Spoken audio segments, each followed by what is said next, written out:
young girl on the streets of Kampala reports on duty very early in the morning to do the job she's hired to do, begging.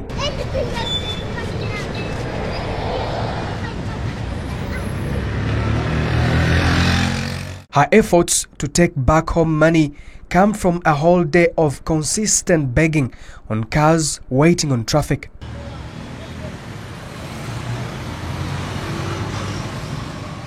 When I try to speak to her, she tells me this is her only job she was assigned to do, and she reports back to her boss every evening.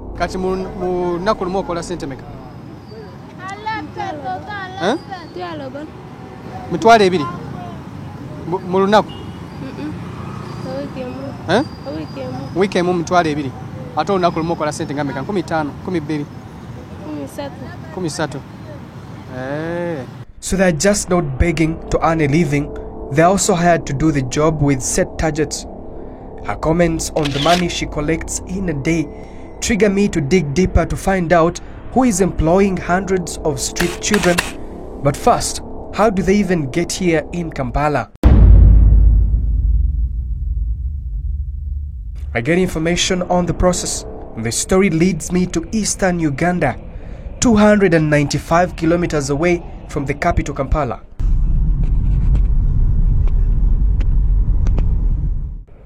Finally, I am at Arapai, a Soroti suburb which hosts the second biggest market in eastern Uganda.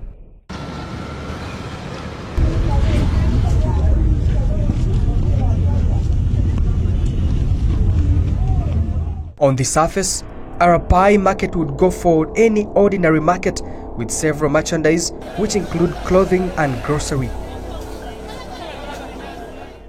We are then told by our sources that it is in this market that girls are paraded to be sold like commodities and merchandise. The market is weekly and takes place every Thursday. We arrived 24 hours earlier. Looks like all is set for the big market day, Thursday. What you see here are local houses temporarily built to fit the market demands. Busy is the best description of the Arapai market.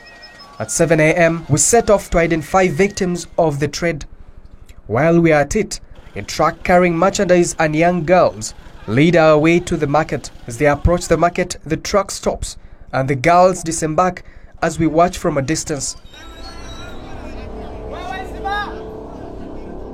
Had to find them, but at last, my sources lead me to temporary structures we filmed the previous day. Here rests a queue of young Karamojong girls lined up to be sold like commodities. Our attempts to buy the two girls are futile. It is still too early, we are told.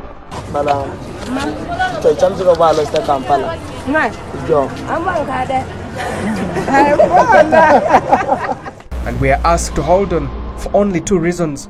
First, the numbers are still low and so we are not exposed to variety. And the other is that the girls need to figure out what to eat or it will be a hungry day. This is where the food for weeks is sorted. Those who sell pork expose the starving girls to a whole plate of food, pig's intestines.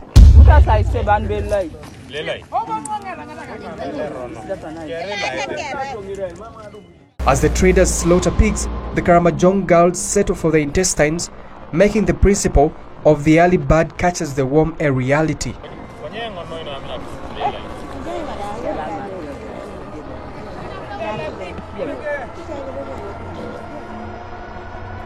This goes on for a while before the girls aged between 8 and 14 finally make their way back to the market. They are now ready to bargain. We brief them of their destinations. They look less interested on what exactly they are going to do. They all hail from Napak, we are told. It is easy to survive here in Soroti because of the related language both Karamojongs and Itesots use. I am curious to prove the claims on human trade. Both girls are ready to be sold off.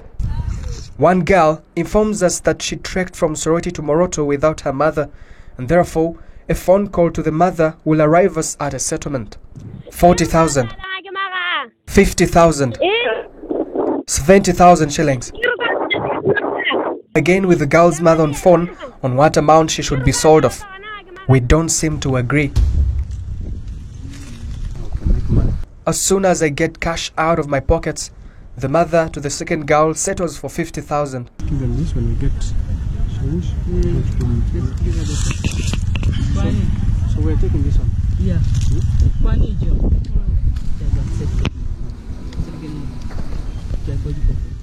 Having paid off, I move away with the girl. The mother is unbothered where her daughter is headed, but she rather settles for 50,000 other than starve to death. I am told the business of a community preying on their own children is booming here. We don't stop here. Our second target is not too far.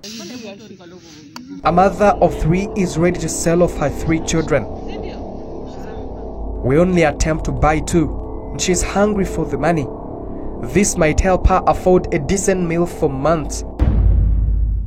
And just like that, the girls she gave birth to are bought off. Nice time, Mama. Okay, see you. Inshallah. Young Karamojong girls have been bought off. It is not a secret. It is done in the open under the watchful eye of the local authorities. We ask the local police that should be charged with curbing child trafficking. They play a blind card. We have not heard of it. But we're always on the ground. Since I reported here, I've never received such email. But all this looks like a cover-up. The district probation officers attached to the Ministry of Gender are aware of this trade. They transit them into Soroti, to Busia, Malaba, Kenya, different places, and Kampala streets. So Soroti is a 3-phase. It's a transit center. At the same time, it is a harboring place where they meet, and at the same time, we receive them.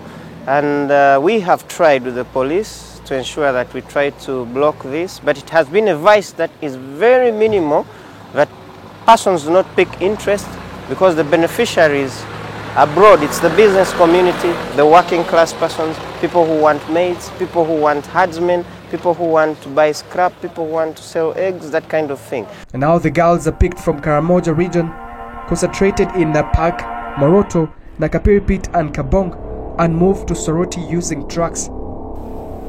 As leaders in Teso, we know it.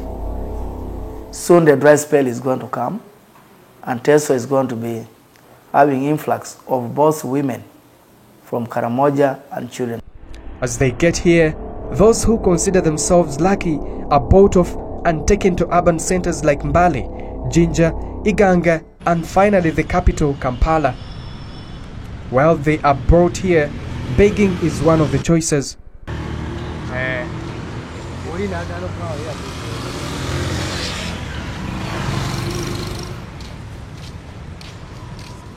Research has revealed that over 2,600 children aged between 7 and 17 are living on the streets in Kampala alone. While the Karamojong are one of the largest tribes on the streets, girls occupy 96% of all Karamojong street kids. Their plight is telling.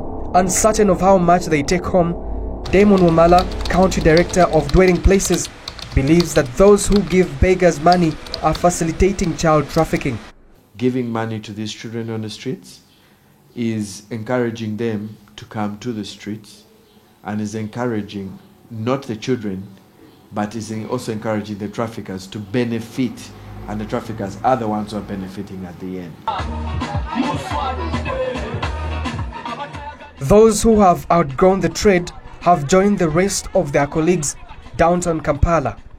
This place has been nicknamed Chikaramoja because of the thousands of Karamojong living here.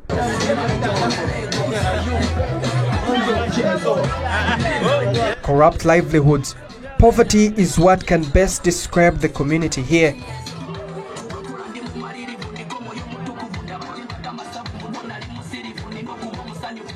At night, the Karamojong teenagers who have outgrown the streets have been forced into prostitution as their best alternative.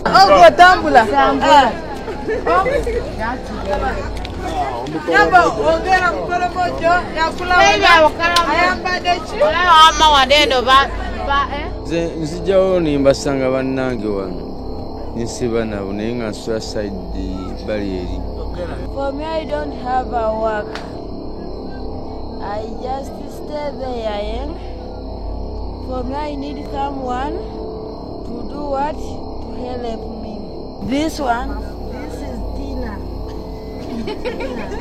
What they earn from the commission goes to those who run the cartels. This room right here is where more than 6 girls spend a night, each paying about 500 shillings to find a pleasant sleep until morning. The business is growing, we are told. The children are trafficked for labor or sex against existing law, raising questions of why it is silent and why it is not being enforced. The chairman of this trade has tried to fight the vice, but there are not many alternatives. You can't say this is Mukalamojong. It's now they are smart. Since you are now going down, you will see them. They are now getting some smaller jobs in order to avoid that system of going on the streets. Those who have managed to hustle their way out squeeze oil out of pork meat and sell it independently as cooking oil to those who can't afford the processed one. Here in Chikaramoja, Katwe, Makinde Division is where more than 1,000 Karamojong have found a pleasant place to call a second home. They have started off small jobs around the places they live in so they can make themselves comfortable. But most importantly, they have kept themselves closer to the city because of the opportunities available. Herbert Ariko, Member of Parliament for Soroti, where the business of trading human life has become normal, is aware of what is happening back home and says he's in the process of drafting a bill that will tighten the loose ends of the old bill. The issue of protection of victims of modern slavery. You know, modern slavery sometimes is such that you go through gruesome experiences. You go through torture. You go through a lot of experience. Now, should this become a matter of trial, the victims are supposed to testify. They're supposed to give evidence. And yet you know that the cartels that run trafficking in persons and slavery gangs are very vicious, very powerful. So how do you help the victim to be able to provide evidence and yet not suffer reprisals from these people? The new proposed bill will move further to punish those who aid traffickers. Because these children don't travel in any other way but in the buses. The traffickers, it is not that there's a special way that they force them to walk like slaves all the way from Karamoja to Kampala. They use the buses, they use the transport systems that exist. But what are the passengers in the bus doing about it? Even though these children haven't gotten an opportunity to leverage on a livelihood, it is an obligation of the state to protect children, and the Ministry of Gender, Labour and Social Development in particular is charged with this. Because we want to charge any trafficker of a child like somebody who has killed somebody. Because the intention of trafficking oftentimes are many. It could be trafficking with the intention of taking them as sex slaves, but it could be the intention of killing. As much as hunger is a pull factor to human trafficking, the gradual breakdown of the moral fabric in society cannot be overlooked. One of the key challenges that follows the moral decadence is the issue of desperation in people. That is where the government, that is where the people need to build up more. It is possible for them to stay home. It is possible. It is also possible for these children to stay away from being exposed to traffickers, to stay away from being exposed to the streets, if we keep these children and push that these children are placed in schools. This form of modern-day slavery has taken advantage of the desperate girls and their vulnerability of their situations, thus encouraging the perpetrators to find new forms of child trafficking. Canary Mugume, NBS investigates.